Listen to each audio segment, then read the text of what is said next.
नमस्कार, public news देख रहे हैं आप। देश की सियासत में एक बार फिर भूचाल आने वाला है। मोदी सरकार एक ऐसा ऐतिहासिक कानून का अमली जामा पहनाने की तैयारी में है जो भारतीय लोकतंत्र और राजनीतिक इतिहास को हमेशा के लिए बदल सकता है। सूत्रों के मुताबिक आगामी 20 जुलाई से शुरू होने जा रहे संसद के मानसून सत्र में सरकार बहुप्रतीक्षित 130वां संविधान संशोधन विधेयक 2025 पेश कर सकती है।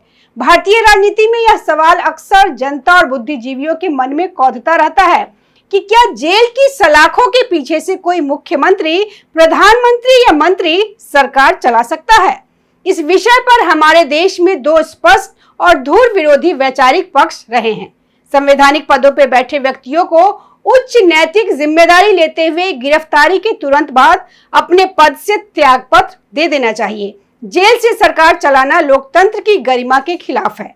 भारतीय न्यायशास्त्र का बुनियादी सिद्धांत है कि जब तक गुनाह साबित न हो जाए तब तक हर व्यक्ति बेगुनाह है, इनोसेंट अनटिल प्रूवन गिल्टी। अतः केवल राजनीतिक या प्रशासनिक आधार पर हुई गिरफ्तारी के दम पे जनता द्वारा चुने गए प्रतिनिधि को पद से हटाना जनपद का अपमान है। इसी वैचारिक कश्मकश और हाल के वर्षों में सिटिंग मुख्यमंत्री जैसे अरविंद केजरीवाल और हेमंत सोरेन के जेल जाने के बाद उपजे विवादों के बीच 130वां संविधान संशोधन विधेयक देश की राजनीति के केंद्र में आ गया है। अगस्त 2025 में जब नरेंद्र मोदी सरकार द्वारा इस विधेयक को पहली बार संसद में पेश किया गया था, तब विपक्ष ने इसे एक सुर में लोकतांत्रिक ताने बाने पर हमला बताते हुए भारी हंगामा किया था। गतिरोध को देखते हुए इस बिल को संयुक्त संसदीय समिति जेपीसी को सौंप दिया गया। जेपीसी एक तदर्थ या एडहॉक समिति होती है जिसे किसी विशिष्ट जटिल कानून या विवाद की गहन जांच और अध्ययन के लिए गठित किया जाता है। इसमें लोकसभा और राज्यसभा दोनों सदनों के सांसद शामिल होते हैं। अपनी अंतिम रिपोर्ट संसद को सौंपने के साथ ही इस समिति का अस्तित्व समाप्त हो जाता है। 1 जुलाई 2026 को इस संयुक्त संसदीय समिति की एक अत्यंत महत्वपूर्ण बैठक आयोजित की गई, जिसमें संबंधित पक्षों, कानूनी विशेषज्ञों और विभिन्न राजनीतिक दलों के प्रतिनिधियों की राय सुनी गई। मीडिया रिपोर्ट्स के अनुसार समिति आगामी 17 जुलाई 2026 तक इस बिल से जुड़ी अपनी अंतिम रिपोर्ट को अपनाकर संसद को सौंप सकती है, जिसके बाद आगामी मानसून सत्र में इस बिल को पारित कराने की तैयारी है। यह विधेयक यदि संसद के दोनों सदनों से 2/3 बहुमत से पारित हो जाता है तो भारतीय संविधान के 3 प्रमुख अनुच्छेदों में क्रांतिकारी और कड़े बदलाव देखने को मिलेंगे।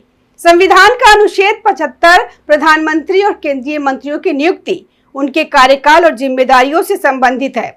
इस विधेयक के माध्यम से इसमें एक नया क्लॉज 5A जोड़ा गया है। इस बिल की सबसे चौंकाने वाली बात यह है कि अगर कोई भी मंत्री, मुख्यमंत्री गंभीर अपराध में गिरफ्तार होता है जिसमें 5 वर्ष या उससे अधिक की सजा का प्रावधान है और वह लगातार 30 दिनों तक जेल या हिरासत में रहता है, तो 31वें दिन प्रधानमंत्री को अनिवार्य रूप से राष्ट्रपति को उसे पद से हटाने की सलाह देनी होगी।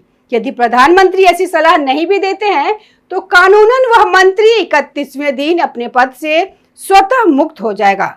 यदि स्वयं देश के प्रधानमंत्री गिरफ्तार होते हैं और 30 दिन तक जेल में रहते हैं तो उन्हें 31वें दिन तक इस्तीफा देना ही होगा।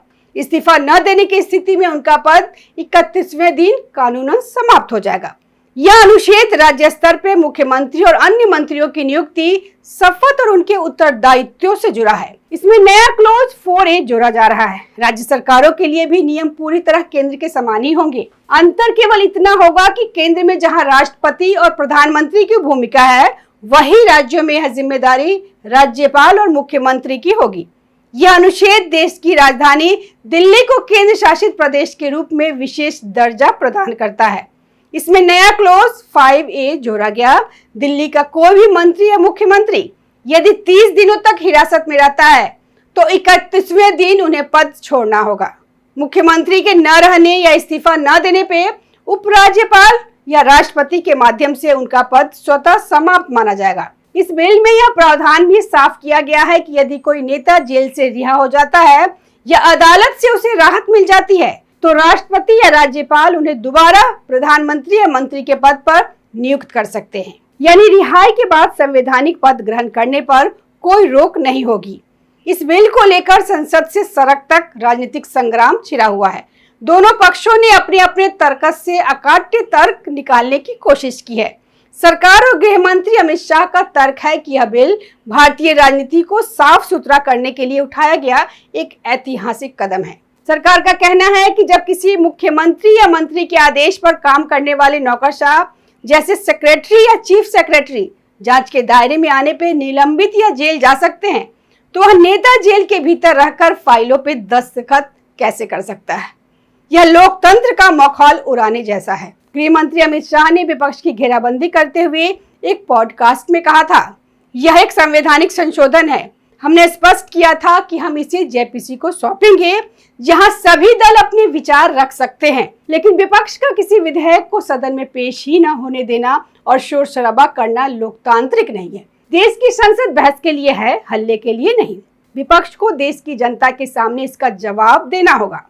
दूसरी तरफ विपक्षी गठबंधन इंडिया ब्लॉक का मानना है कि यह बिल पूरी तरह से अलोकतांत्रिक और इसका उद्देश्य विपक्ष की चुनी हुई सरकारों को अस्थिर करना है। ओडिशा से भाजपा सांसद अपराजिता सारंगी की अध्यक्षता वाली 31 सदस्यीय जेपीसी इस प्रावधान को बिल में बनाए रखने के पक्ष में है। हालांकि राजनीतिक दुरुपयोग को रोकने के लिए इसमें कुछ सेफगार्ड्स यानी कि सावधानियां भी जोड़ी जा रही है। इस बिल को लेकर सत्ता पक्ष और विपक्ष के बीच तलवारें खिंच चुकी है। कांग्रेस और इंडिया गठबंधन के अधिकांश सदस्यों ने इस जेपीसी की बैठकों का यह कहकर बहिष्कार कर दिया कि समिति सिर्फ सरकार की रबर स्टैंप बनी हुई है। विपक्ष का सीधा तर्क है कि यह कानून अलोकतांत्रिक है और देश के संघीय ढांचे पे हमला है। इसके तहत किसी नेता को दोषी साबित होने से पहले सिर्फ हिरासत के आधार पर पद से हटा दिया जाएगा तो प्राकृतिक न्याय के खिलाफ है। विपक्ष को डर है कि इसका इस्तेमाल राजनीतिक प्रतिशोध और विपक्षी सरकारों को गिराने के लिए किया जा सकता है। सत्ताधारी गठबंधन का कहना है कि 30 दिन का समय बहुत लंबा होता है। इस दौरान कोई भी व्यक्ति कम से कम 3 बार जमानत की अर्जी लगा सकता है। अगर कोर्ट से राहत नहीं मिलती है तभी कुर्सी जाएगी। इसलिए यह कानून बिल्कुल न्याय संगत है। 130वां संविधान संशोधन विधेयक भारतीय राजनीति के उस संवेदनशील तंत्र को छूता है जहां कानून और नैतिकता की सीमाएं आपस में टकराती है। एक तरफ जहां सत्ता पक्ष इसे राजनीति के शुद्धिकरण का माध्यम बताकर देश के सामने क्लीन पॉलिटिक्स का नैरेटिव सेट कर रहा है, वहीं दूसरी तरफ विपक्ष इसे संघीय ढांचे को तबाह करने वाला एक घातक हथियार के रूप में देख रहा है। यह साफ है कि जेपीसी के भीतर भले ही कानून के दुरुपयोग को रोकने के लिए कुछ सुरक्षात्मक दीवारें खड़ी करने की सिफारिश की जाए, लेकिन इस बिल के मूल तत्व जस के तस रहने वाले हैं। ऐसे में आगामी मानसून सत्र में इस बिल को लेकर संसद के दोनों सदनों में एक अभूतपूर्व और ऐतिहासिक राजनीतिक महासंग्राम देखने को मिलना तय है। अभी के लिए इतना ही। अगर वीडियो अच्छा लगे तो कमेंट करें, लाइक करें, शेयर करें और चैनल को सब्सक्राइब जरूर करें। जय हिंद।